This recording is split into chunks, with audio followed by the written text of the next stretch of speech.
अध्यात्म पथ पर चलने वाले लोगों के लिए एक बात बहुत पहले ही समझी जा चुकी थी कि जब आप अध्यात्म पथ पर निकल चुके हैं तो सभी प्रकार के लोगों से अपनी दुश्मनी को पहले ही छोड़ दीजिए।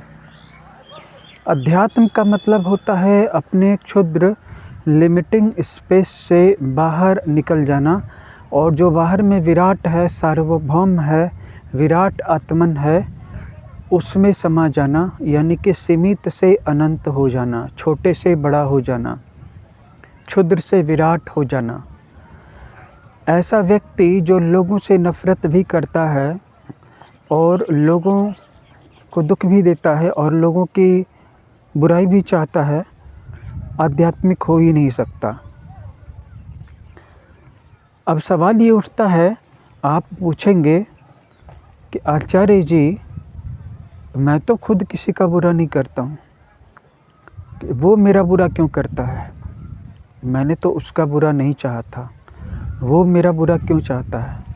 इसीलिए मुझे उस पर गुस्सा आ जाता है। वैसे मैं ठीक हूँ, वैसे मैं एक अच्छा आदमी हूँ, वैसे मैं सबकी भलाई करने वाला आदमी हूँ। तो मैं कहूँगा कि आप सिर्फ उसकी भलाई करते हैं जो आपकी भलाई करता है। आपकी असली परीक्षा तो इसमें है कि आप उसकी भी भलाई करते रहिए जो आपकी बुराई करना चाहता है। उसकी भलाई तो कोई भी कर सकता है जो आपकी भलाई कर रहा है, और ये तो सिर्फ एक सौदेबाजी है, ये तो लेन देन है, ये तो बनियागिरी है कि तुम मुझे कुछ दो तो मैं तुम्हें कुछ दूंगा। ये असल में सच्चा अध्यात्म नहीं है, ये तो दुकानदारी है। जब कोई तुम्हारा बुरा चाहे तब भी तुम उसका भला चाहते रहो, तब भी तुम उसके अच्छे के लिए प्रार्थना करते रहो। ये सच्चा अध्यात्म है, और हमें हर एक व्यक्ति के साथ अपनी इल विश को या बैड विल को शुरुआत में ही विसर्जित कर देना होगा। और अगर तुम सबकी भलाई नहीं चाहते हो, अगर तुम्हें अभी भी गुस्सा आ जाता है, अगर अभी भी तुम्हें क्रोध आ जाता है कि मैंने तो उसका कुछ नहीं बिगाड़ा था, उसने मुझे क्यों चढ़ाया, उसने मुझे क्यों तंग किया, उसने मेरा अपमान क्यों किया, ये क्यों किया, फलाना क्यों किया, ढिमका क्यों किया, 50 वजहें ऐसी हो सकती है जो तुम्हें गुस्सा कर सकती हैं। असली परीक्षा तो तब है जब तुम उस व्यक्ति की भलाई कर रहे हो जो तुम्हारी भलाई कर रहा है। यहाँ पर गेम आसान है। अब कोई व्यक्ति आता है जो अकारण तुम्हारी निंदा कर देता है, अकारण दुष्टता कर देता है, अकारण शिकायत कर देता है, अकारण हाहा ही कर देता है। असली परीक्षा तो अब है कि तुम इस व्यक्ति से क्रोधित न हो और इसकी या तो भलाई करो या फिर इसकी भलाई की प्रार्थना करो। इस दुनिया में 3 तरह की कैटेगरी के लोग होते हैं। एक होते हैं पशु,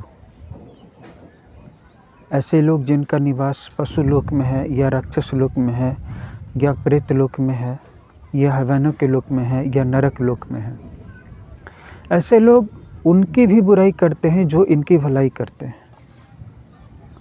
सबकी बुराई करते हैं, बार बार पशु योनि में जन्म लेते हैं और पशु योनि से निकल करके फिर सीधा नरक में जाते हैं। गलती से भी मनुष्य बन गए तो फिर से सबको दुख देते हैं। परिणाम स्वरूप प्रकृति बार बार इनको पशु योनि में जन्म देती है और मरने के बाद ये नरक में जाते हैं, और राक्षस योनि, प्रेत योनि, हैवानों की योनि में, दैत्यों असुरों की योनि में इनका बार बार पलायन होता है या जन्म होता है। भलाई करने वालों की भी आंख मुंद करके बुराई करना है। जो बुराई कर रहे हैं उनके तो बुराई करते ही करते हैं। अच्छा, कारण हो तो बुराई करें, बिना कारण के भी बुराई करते हैं।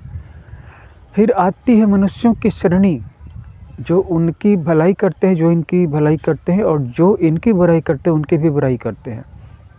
ऐसे लोग फिर से मनुष्य बनते हैं, क्योंकि कम से कम कुछ लोगों की भलाई तो की थी, कुछ लोगों की बुराई भी की थी। जिन्होंने इनकी बुराई की थी उनकी बुराई की थी, लेकिन कुछ लोगों की भलाई भी की थी, भले ही भलाई के बदले में भलाई की थी, और कहीं कहीं पे बिना किसी कारण के भी भलाई कर बैठे थे।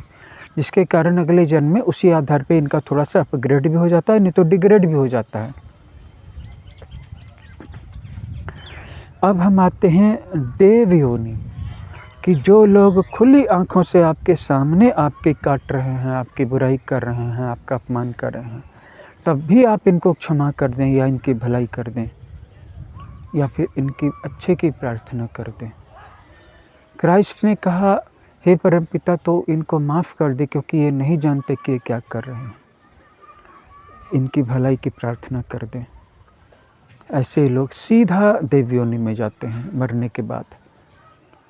देव योनि में आपके बहुत सारे अधिकार हैं, बहुत व्यापक स्वतंत्रता है, बहुत ज़्यादा दिव्यता है, डिवाइनिटी है, बहुत ज़्यादा रिद्धियाँ सिद्धियाँ हैं, स्वतंत्रता का अनुभव बहुत ज़्यादा है।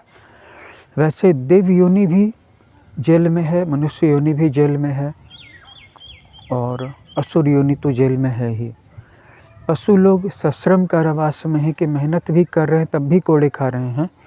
बैलगाड़ी को खींच रहा है फिर भी कोड़े खा रहा है, कारावास में भी है और सश्रम भी है, दंड भी भुगत रहा है और मजदूरी भी कर रहा है। मनुष्य भी श्रम में है और देवता शादी कैद में है, मतलब नज़र कैद में है।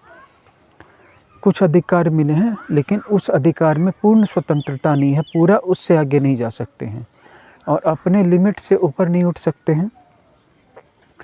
योगी इस प्रकृति चक्र से ही बाहर हो गए हैं। जब तक आप कुछ पाने के लिए, स्वर्ग पाने के लिए भी, देवता का शरीर पाने के लिए भी तपस्या कर रहे हैं, कर्म कर रहे हैं, तब तक आप जन्म और मरण के चक्र में हैं, तब तक आपके अधिकार सीमित रहेंगे, तब तक आप संसार चक्र में बंधे रहेंगे। जब आप कुछ भी पाने के लिए कोई साधना नहीं करते हैं, जब भी कोई कर्म करते हैं तो उसके पीछे ये भावना नहीं रहती है कि इसका मुझे फल मिले कुछ, तब आप इस चक्कर से बाहर हो जाते हैं। इस चक्र से जो बाहर हो गया है वो योगी है, जिसको ना सुख चाहिए ना दुख, और ना जिसको सुख पकड़ सकता है ना दुख। ऐसे लोग देवताओं से भी ऊंचे पद पर होते हैं। फिर आती है भगवत्ता, अब भगवान बन जाते हैं। इसके नीचे एक अवस्था है सिद्ध। सिद्ध जो है वो योगी से भी ऊपर है, उसके पास कुछ भगवान वाली शक्तियाँ भी है लेकिन पूर्ण भगवत्ता नहीं है। और एक है भगवत्ता को प्राप्त हो जाना। भगवत्ता के भी दो स्टेज हैं, एक साकार बन जाना, एक निराकार बन जाना। निराकार सबसे ऊपर है, निराकार से ज़्यादा ऊपर कोई भी नहीं है, उससे बड़ा कोई भी नहीं है, उससे आगे कोई भी नहीं है। निर्गुण निराकार सबसे आगे है और अंत में है। सगुण और साकार में भी भगवत्ता प्राप्त होती है, इसके भी अलग अलग स्टेजेज हैं। आप चाहें तो भगवान के सेवक बन करके, उनकी पत्नी बन करके, उनके भाई बन करके, उनके दास बन करके, उनके सखा बन करके उनके आसपास रह सकते हैं। सामीप्य मुक्ति, सालोक्य मुक्ति, उन्हीं के जैसा आलोक प्राप्त हो जाएगा।